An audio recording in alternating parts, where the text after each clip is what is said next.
Welcome to Nice Ashes. I'm Nate. And I am Mike. What are we smoking today, Nate? All right, this is one I have trouble pronouncing, but you've been warned. It's a Macanudo Inspirado, and it's the red label version. I believe there's a black label version as well. Yes, there is. But this is the red label version. It's a box press.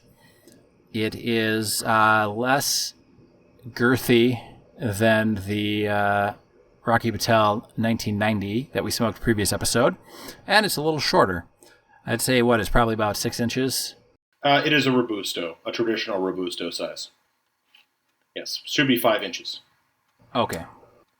Whether it actually is, could be 4.5, could be 5.5. It's kind of like a 2x4. Is it really 2x4? No. No. It's close. No, it's not. It is originally before they shave them. So there's dimensional lumber. Yeah. You got to finish it. Yeah. Yeah. You can get unfinished 2x4s that truly are 2x4. Well, this one lit really easy, which I'm excited about. This one lit very easy. Yeah, very easy. Which is not a bad thing. Oh, not a bad thing at all. It's, and it's a smaller size than what we normally or usually smoke. Not by much, but just by a little bit. So that could be it, or it just could be, I don't know, a little drier. Not overly dry, of course, but, right. Less oily maybe. Yes, potentially. Mine lit a little unevenly. Oh, mine lit, for once, mine lit, like, really even. A lot of times I have kind of like uneven. It tastes, I'm trying to place it. I don't know if it's, I don't think it's quite oaky. It's, something a little different, like a little lighter than like an oak taste. It's a medium-bodied cigar. Yeah. And it's not overpowering by any means. No, it's got a distinct taste though. I think. Just initially, good. The first couple of puffs. I enjoy the taste. I'm not like a wine connoisseur or anything, so I couldn't tell you like, oh yeah, that's whatever. I can't even think of anything that you would taste, but it is a little distinctive of a taste. It's a lighter taste, like Mike was saying. It's not really dark or anything. It's quite enjoyable so far. 2 or 3 puffs in. Do you know my favorite joke that I've been telling people recently? Mm.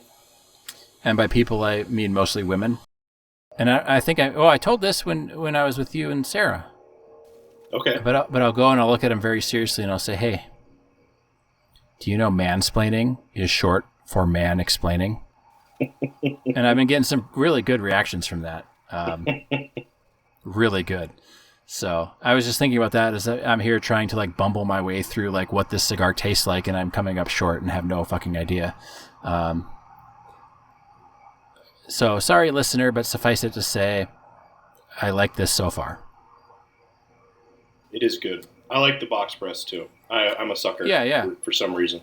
And I keep talking about the hex press, and by God, we're going to do it on season 1 of our show. We're going to do this hex press, which means before winter, but not tonight. Yeah, before winter. Before winter. We were talking about that pre-episode. Is there's going to come a time here in Minnesota where Nate will not be sitting outside, freezing his ass off, trying to smoke a cigar. Because we get below 0 quite frequently. Yeah. I set my shop up to where I have a ashtray and stuff out there, and I'll smoke a cigar outside. Oh, nice. In the extreme cold. But in the shop, it doesn't get as cold as it well, is yeah. outside. And I've got to do some work in my garage, and I was just telling Mike I don't think that's going to get done before the snow flies.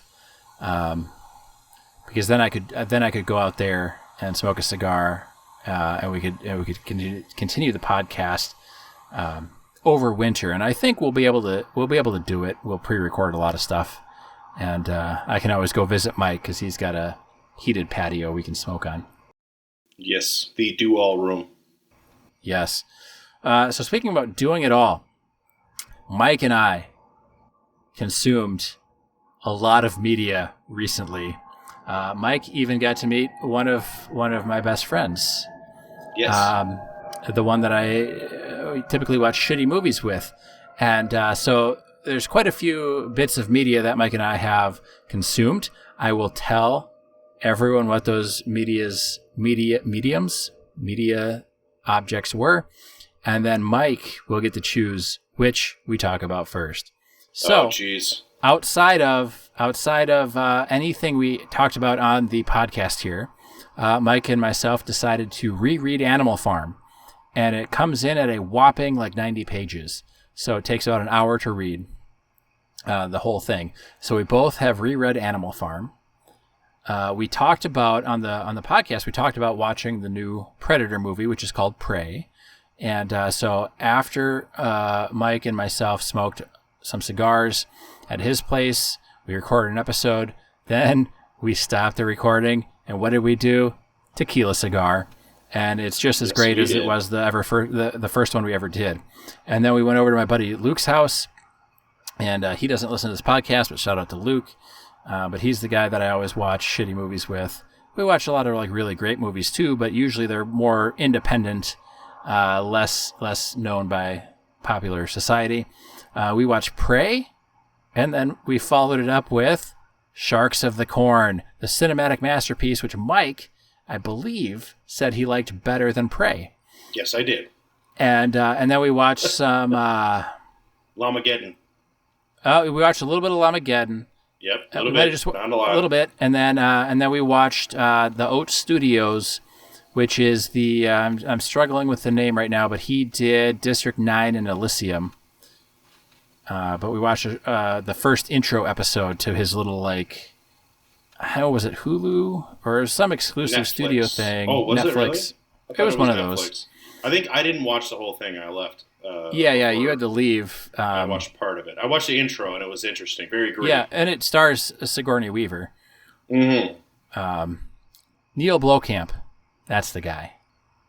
All right, so Mike, do you want to talk about Prey, Sharks of the Corn, or Animal Farm first? We should do Animal Farm last, because that's the most serious one. Yes. And that's serious, almost depressing to read it now as an adult. I read it way back when I was a junior in high school, I think. That was the last time I read it too, sometime in high school. And I used to have a copy, and I didn't, so I had to go buy one. I had to. I was forced to go buy a book. If you haven't been forced to buy a book recently, go buy one. Don't care what it is. Just go buy one. Preferably not. I had to buy several books last weekend. Preferably not from Barnes and Noble. Go to your local bookseller if you have one. Most of you will. But so we'll talk about Animal Farm last, and I think we should probably go with the cinematic masterpiece that is Sharks of the Corn first. Then we'll go into Prey, and then we'll do Animal Farm. So, yes. Mike, not being a film person, by and large, you've seen film, you've seen TV, you've seen modern cinema, you know what's up with that, as most casual viewers do. I found this is a total aside to the content, but I did find the running commentary by two people who went to film school to be very interesting and informative. Yes. So my buddy Luke and I both went to film school. I have a film degree and have a couple web series and short films under my belt, and they're out there. This is not really a cross-promotional, self-promoting kind of thing, but it is Mike and my podcast, so we can talk about what we want. Absolutely. But that's kind of Luke and my thing, is when we're watching a shitty movie, or if we're watching a movie that everybody thinks is good. We even had running commentary, and you chimed in, and you had really good points in Prey, and we'll get to that when we talk about Prey.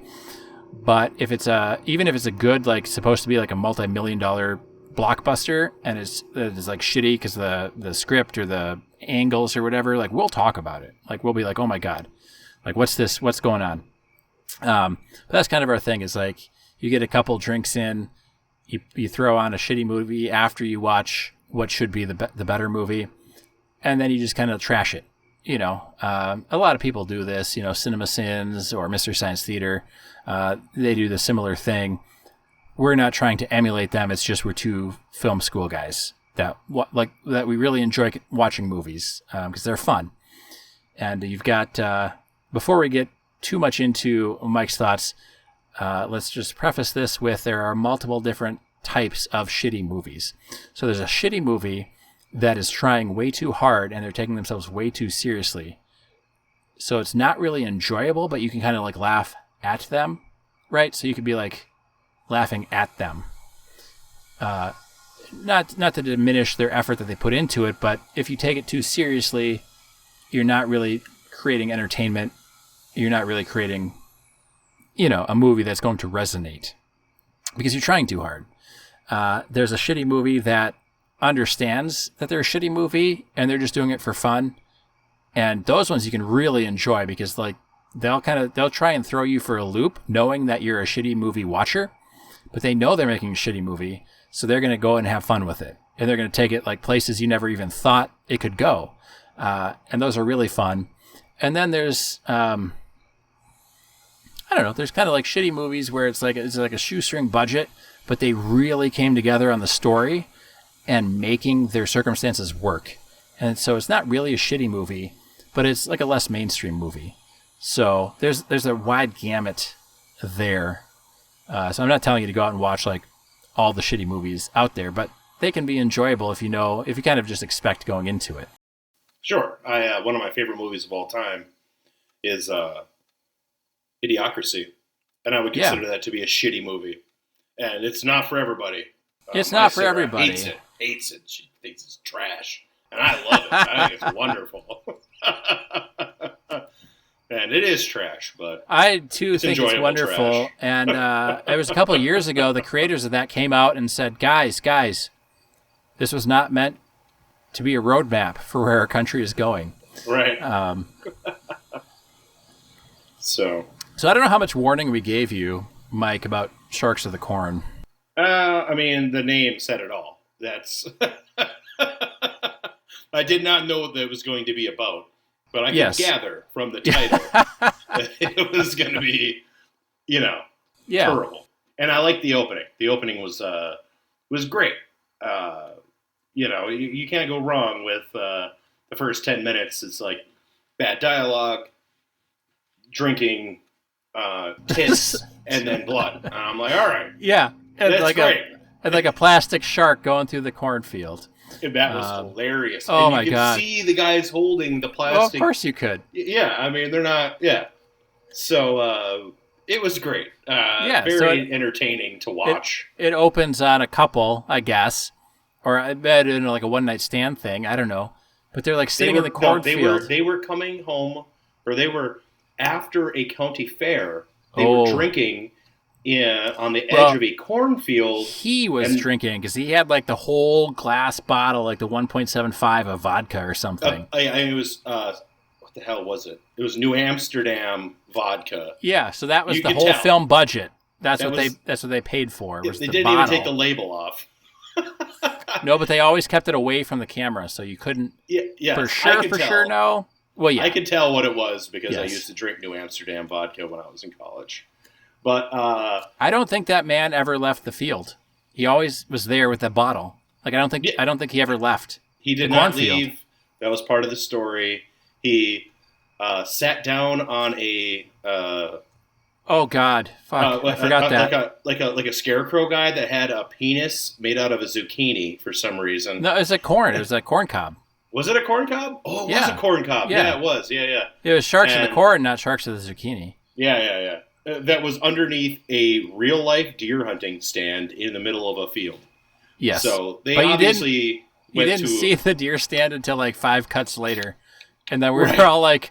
That should have been in the establishing shot. Like, you should have told us that stand was there before, but they didn't. Right. Yeah, they were playing strip right around the field or one of my favorite games. Yeah, it was like literally strip in the field or something. Yeah. And of course, this woman who was what you guys described her as. She's a single mom with 3 kids. It is a very average-looking, rural-ish appearing white woman. Yeah. Attractive enough. It's all good. Yeah, it was very entertaining. Got murdered to death by a shark. The sharks only randomly showed up. It wasn't really like a constant threat. But every once in a while, a shark would show up and kill somebody. Right. Yeah. And the story went on to be like the serial killer who was obsessed with sharks. And yeah, there was and he had a weird like shark fetish. And like the cops went to question him, and he was like watching like the Nature Channel shark show.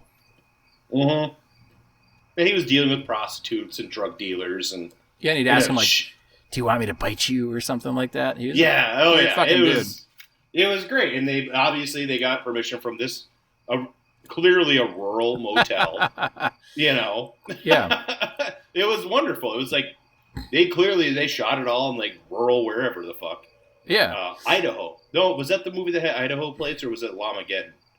Because one of them had Idaho plates, and the other one had Ohio plates or something. So the only reason we found out about Sharks of the Corn was because it's made by the same group of people that did Llamageddon. And we watched Llamageddon, and I was looking up to see if they'd done anything else, and sure enough, Sharks of the Corn was their next movie.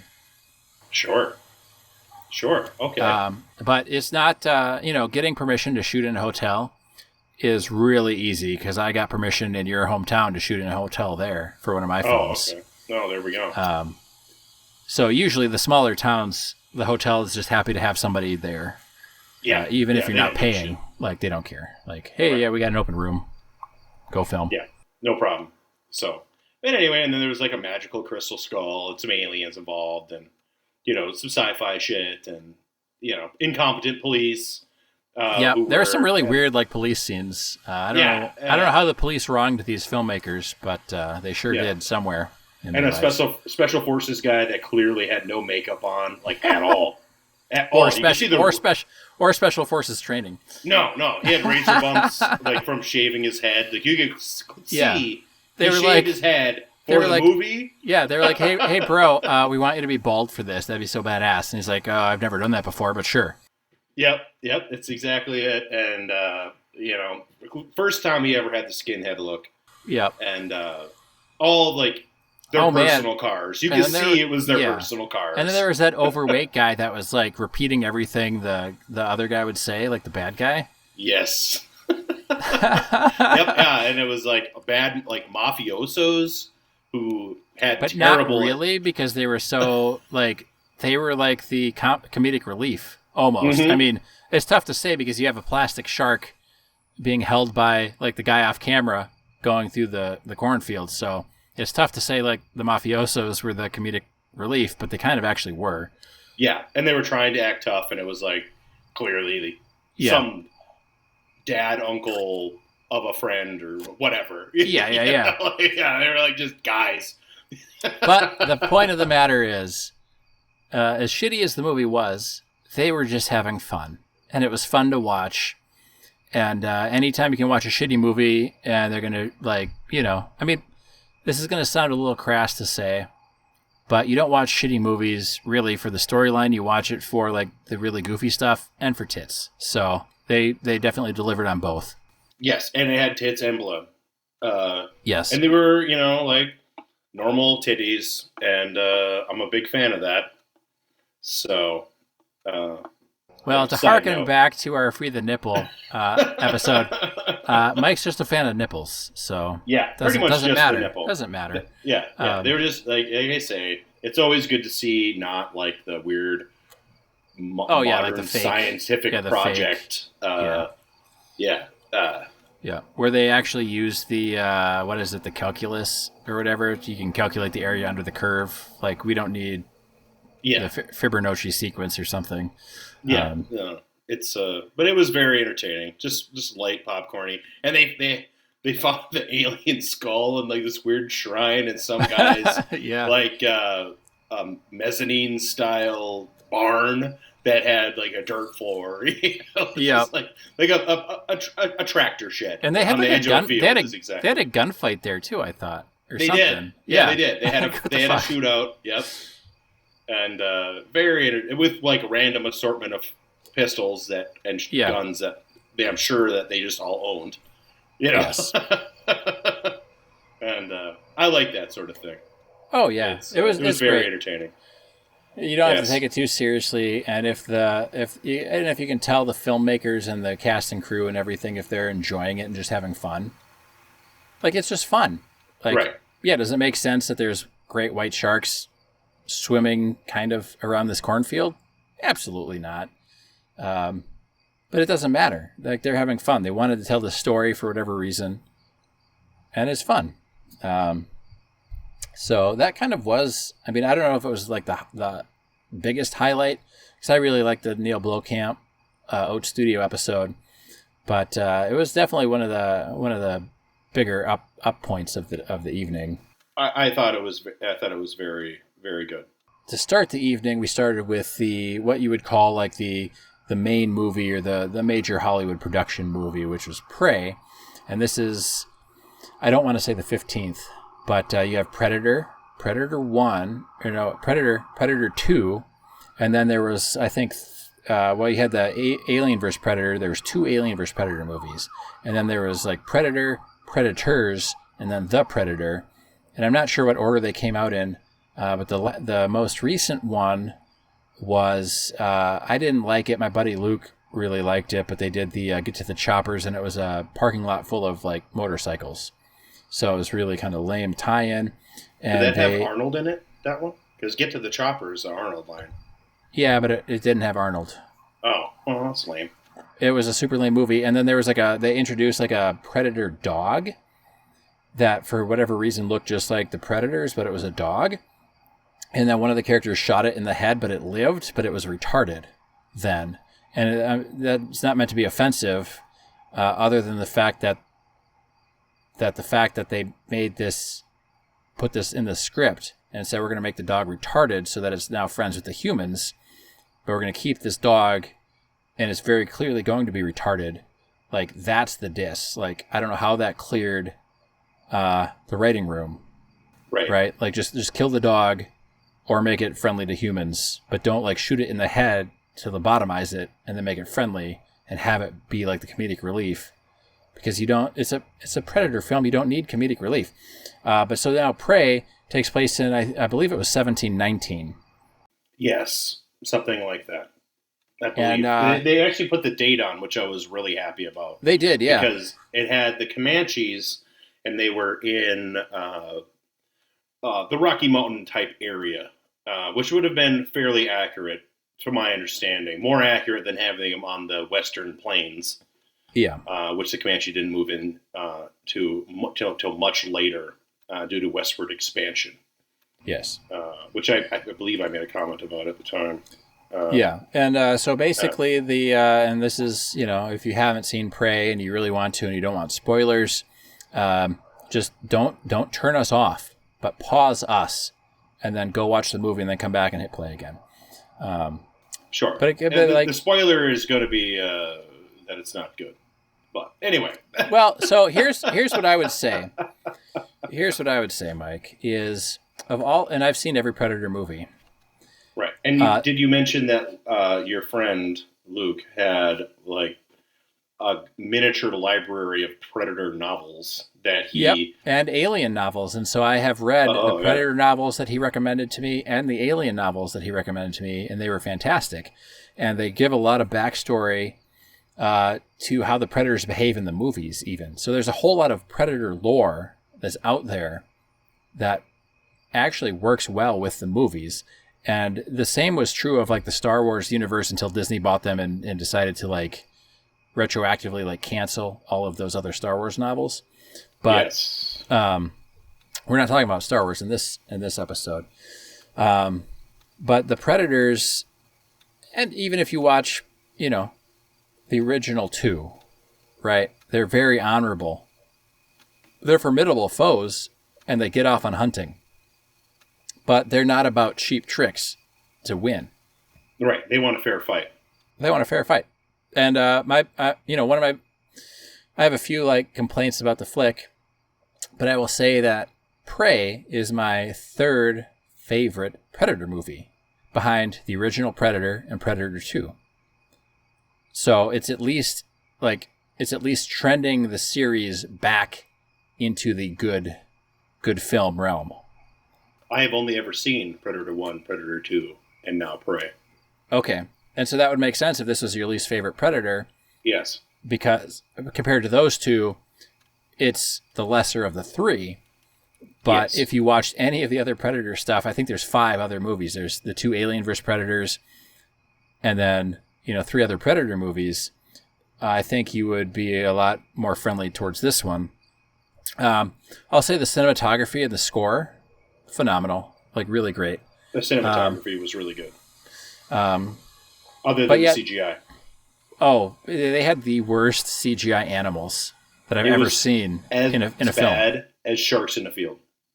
It wasn't literally as bad, but when you consider the budget, it was embarrassing. But they would have been better off with a stuffed grizzly bear, and having one of their cast or crew members like move it around just in front of the camera, and then crop out the hand holding it. Right, like that would have been better than trying to make this fucking CGI bear.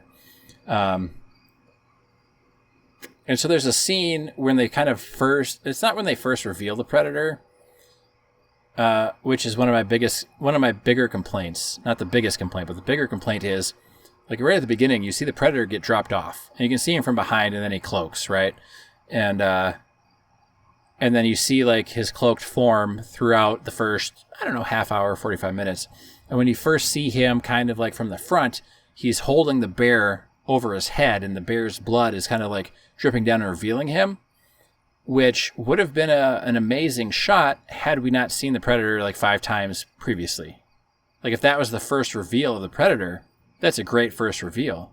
But we've already seen him invisible. You know what I mean? Like, you'd already seen him. Right. So they kind of took all the pomp and circumstance out of their first, quote unquote reveal of the Predator. Yes, they did. It was really funny because Mike, and this isn't meant as an insult or anything. This isn't the point of this. But Mike is kind of a self-avowed like not film guy. I would say that I am not a film enthusiast, at least when it comes to your level of film enthusiasm, for sure. Well, yeah. So the first like hour. And the beauty of this movie is it's an hour and 40 minutes. Like, it's not a long movie. Because oftentimes in modern movies, they try and drag everything out like past the 2-hour mark. And it's like, it was tidy. It was well paced, for sure. If you don't have that much to say, don't make it a 2.5-hour movie. Just make it the 90-minute movie that it needs to be. But it's funny because like Luke and I were really kind of like, we weren't like super getting into it because the cinematography was great. We had more Predator knowledge than Mike had, so we were kind of like bringing up some of that stuff. But then there was one scene, and it was hilarious because it went on forever, and Mike's like, "Where the fuck is all this smoke coming from?" And it was funny, and even after you left, Luke was like, "Man, that was so amazing." When Mike was like, getting into ripping on the movie, like, where the fuck is all this fog coming from and all this smoke? Because there's a whole scene where it's supposed to be intense, but then it's like suddenly you're out on the plains or whatever, and then suddenly there's like fog everywhere, and you're like, where the fuck is all this fog coming from? Yep. Oh yeah. It's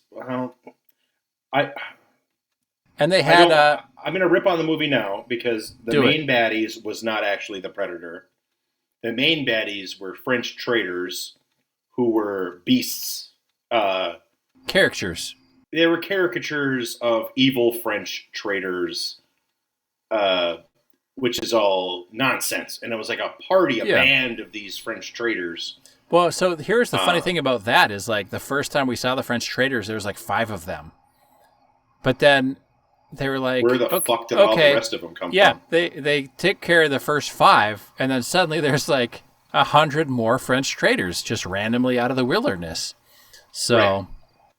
By the way, the amount of Comanches versus the amount of French traders, the French traders could have wiped those Comanches off the face of the planet. Oh, yeah.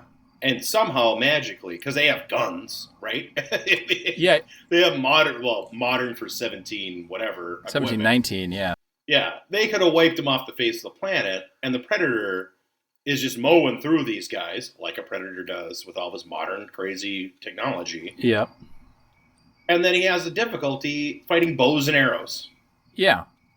And there's a problem with that too. Like we didn't. Luke and I didn't like the Predator design because instead of his like modern face helmet shield, he had like a bone one, and his dreadlocks were like smooth and not kind of like rough, like you've seen in every other Predator movie.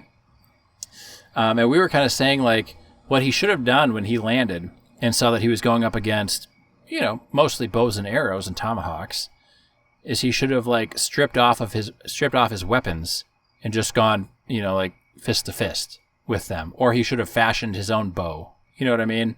And put it on equal ground. And the ending was kind of super lame. Didn't make any sense at all. But no. Also, the weapons that the Comanche were using were magic weapons that dug inches into timber, never chipped, never broke, and were just like incredibly superior to what we can produce now in a factory. Yeah, and it was funny because the main protagonist, the Comanche woman, Luke was like, "Oh my God, she's gonna put mud all over herself," and then she didn't because she had some magic Native American flower that she could eat, and it would do the same thing that the mud did. That's right, fine. I didn't have as much of a problem with that. It was just kind of like, it could have just been mud, but. I didn't have as much of a problem with that. Yeah, I was but we're a little more versed in like the Predator lore, so it was right. Neither here nor there. Like somebody who's not heavily invested into the Predator lore can watch this movie and say, "Hey, some things were good and some things made no sense and were kind of actually terrible." So the critics that are saying it's as good or better than the original one, I don't know what they're smoking, but it's not a cigar. Right. I had a bigger problem with how the animals acted. Yeah, the CGI animals were absolute trash. Like terrible. They were trash. They looked terrible, but they acted.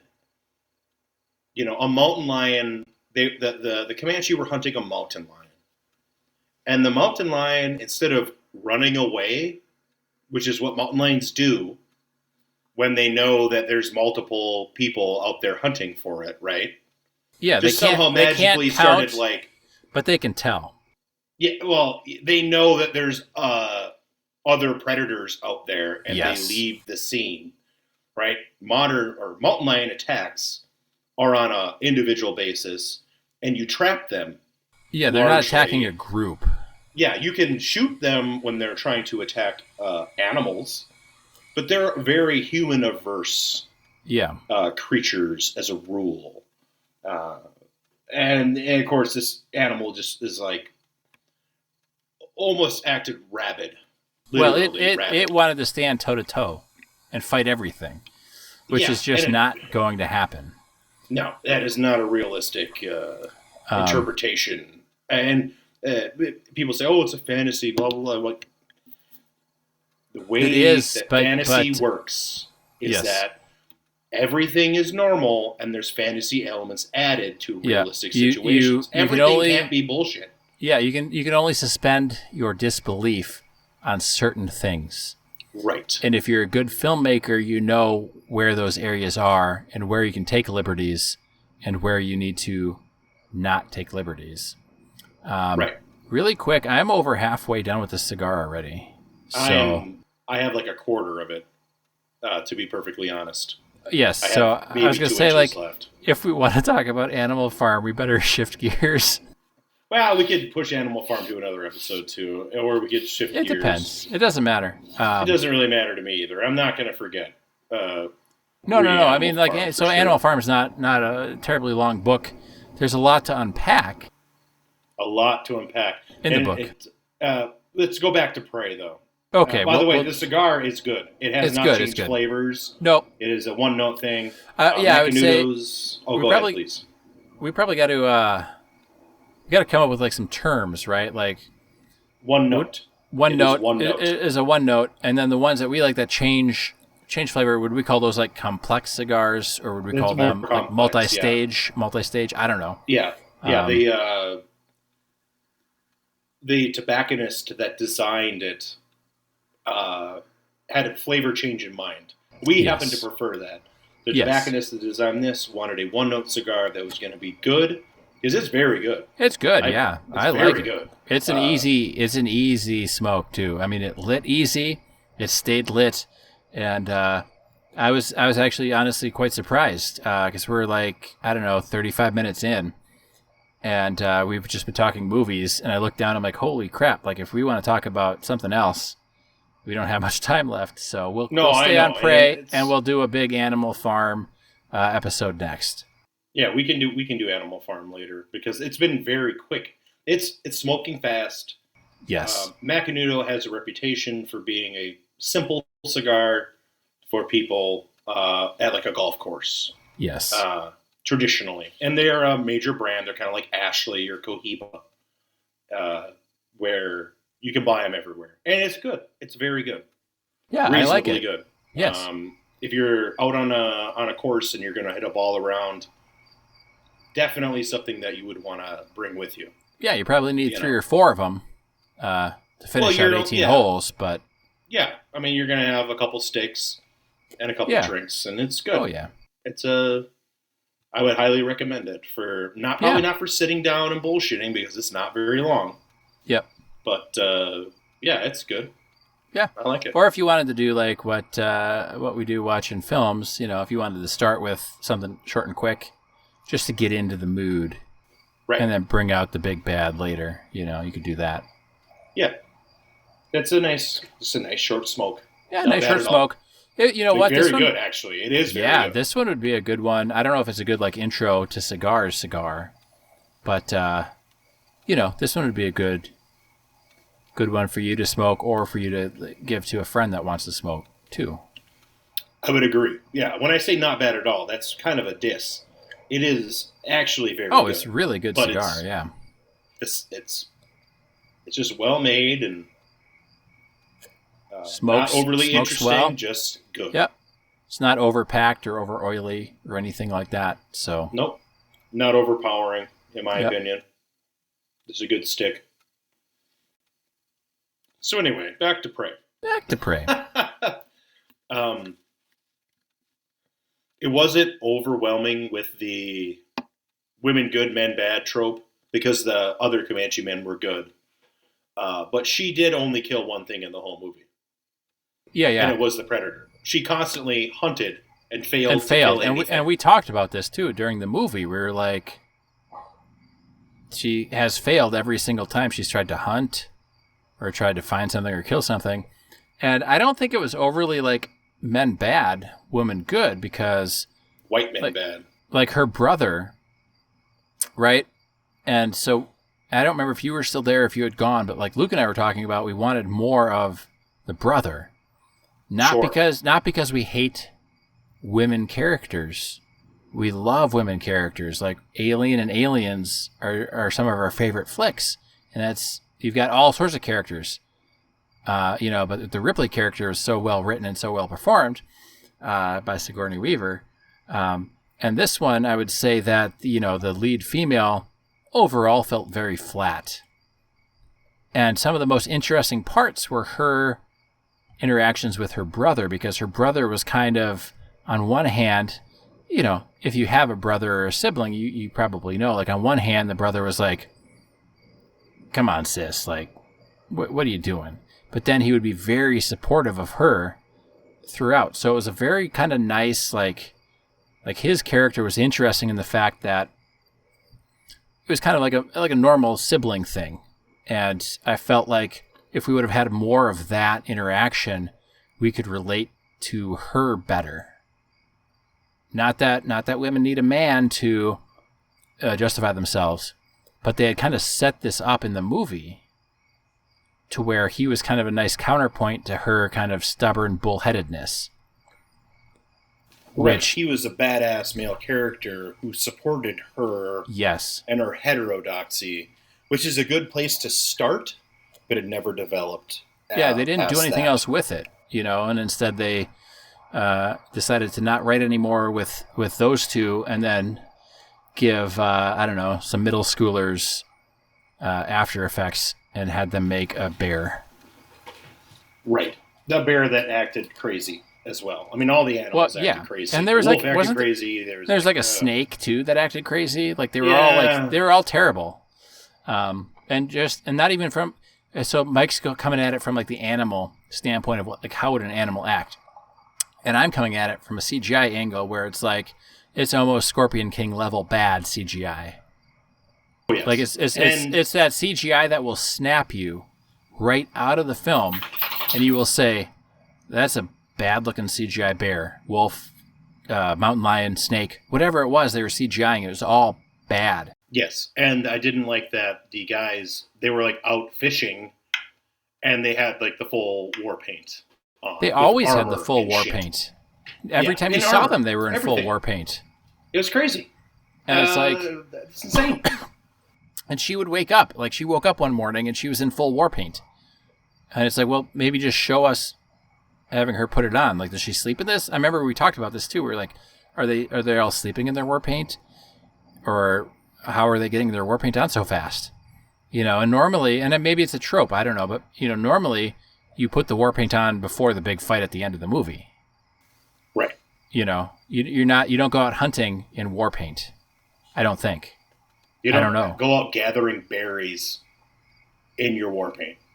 Or hunting in your war paint. Yeah, it's insane. That's insane. And again, I know people, it's a sci-fi fantasy. Sci-fi fantasy works because it is a sci-fi fantasy, but that's where you can draw the line between like a decent, you know, and I would call this one decent. It's decent. It's better than the other Predator movies because they were trying so hard to have callbacks to the earlier films. And you know what? This one did too. It had some callbacks, but they didn't feel overly forced. Except for maybe the pistol at the end. But they didn't feel overly forced. You know, I mean, the brother said the same line, you know, like, if it bleeds, we can kill it. And that was from the first movie. But it kind of made sense, right? Like, it wasn't overly forced. They weren't trying to somehow bring in lumberjacks and say, let's get to the choppers and have the lumberjacks help us because they're chopping down trees. Get it? Ha, ha, ha. Right. You know, they weren't doing that kind of stuff. So I felt like it was a little more refined than the previous entries to the Predator franchise. I can tell you that 17 whatever Comanche girl, 1700s whatever Comanche girl had an incredible understanding of Predator technology. Yeah. By the end of the film, she had to win though. She had to win. She had to rapidly learn modern technology. And you know what? And we were talking about this. And we were talking about this during it too. And we were kind of saying, I think you brought this up, Mike. Would a 17, 19, basically teenager, have any of these kind of modern inklings of, you know, fighting the patriarchy? Uh-huh. I don't know. I wasn't there. And if any females back then had those feelings, I'm sure they were suppressed.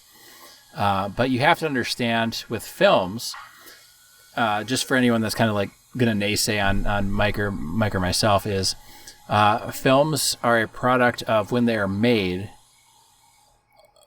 almost first and foremost, and then secondarily a product of the era that they're setting them in. So, you know, you can draw analogies or connections to any modern film that you've seen or any film ever, and a lot of books too. Like, even if they send them back, they still work in some of the modern stuff. So you can definitely tell just by watching, without even looking at, you know, the level of CGI or the film grain or whatever. And just by the story, you can tell kind of the era the film was made based on that.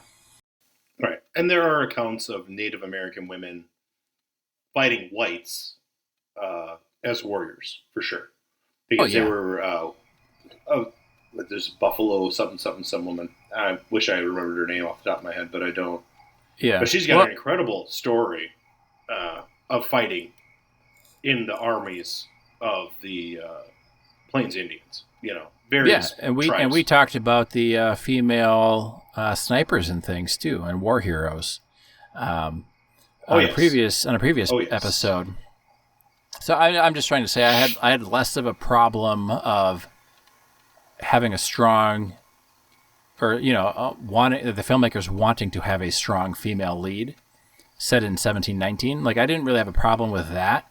No, other than no, that's they didn't really fine. do a whole lot of justice with her character development throughout the thing, because she kind of like stubbornly and like bullheadedly rushed into everything and failed a lot of the times, and then just through like sheer stubbornness kind of won at the end, and didn't really like go on a character arc journey that you kind of want your protagonist to go on. But if you learn nothing, you can do nothing. Yeah. And she learned again, like, nothing. Yeah. And again, like it's fine. It's not super intellectual cinema. We're watching, a Predator movie. But again, with like the CGI animals or the animal behavior, even if the CGI was bad, but the animals acted like real animals, I think the CGI might have been able to be forgiven, because at least they were making them act like real animals. But those are like the fine dividing points between a decent movie and a great movie. And the first Predator movie is phenomenal. Like it's great. Like all the characters, they go into the whole thing and they get their whole worlds turned upside down, and they have to rally and fight. And in this one, it was just kind of like she was never in any real danger that I felt. Like I didn't feel like she was in any real danger. The French people, yeah, they were in danger all the time because they were, barbaric morons. But she was in more danger from the French people than from the Predator. Yeah, for sure. So, but and the Predator used all this modern technology and barely succeeded, or barely died. It's crazy. Yeah, and and that's really not. And so that was kind of our, like Luke and my biggest complaint was it really didn't feel like she was fighting a legit predator. Because like a legit predator wouldn't have been using all the modern stuff, but they're still 7 feet tall and ripped, right? So it's still going to be it's still a battle, even if they don't have laser cannons. You know what I'm saying? Like it's not an easy thing to take down a 7 foot tall alien that's been bred to hunt. Like that's their whole thing. A medieval knight could have taken out a hunting party of Comanche alone. Oh, because of the armor. Yes. Right? Because of the armor. So to believe that a future alien species could not take out a band of Comanche, even though there were, let's say, at any one time, he was only battling 5 or 6 Comanche at a time. Yeah.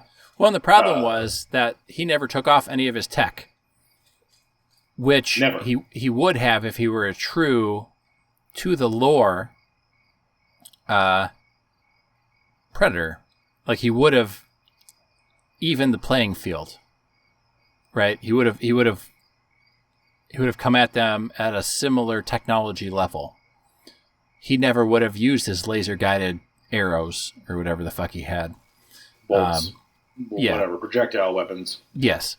It would have been much more even match, and you would have seen him take that shit off. He would have been like, you wouldn't have seen his like facial expressions, but he would have like, you would have had a shot of him like looking at the band of Comanches, and then he'd like take off his like shoulder mount. He'd take off some of his stuff and set them like under a log, and then you'd go, oh, okay, he's gonna like, meet them where they're at, technology-wise.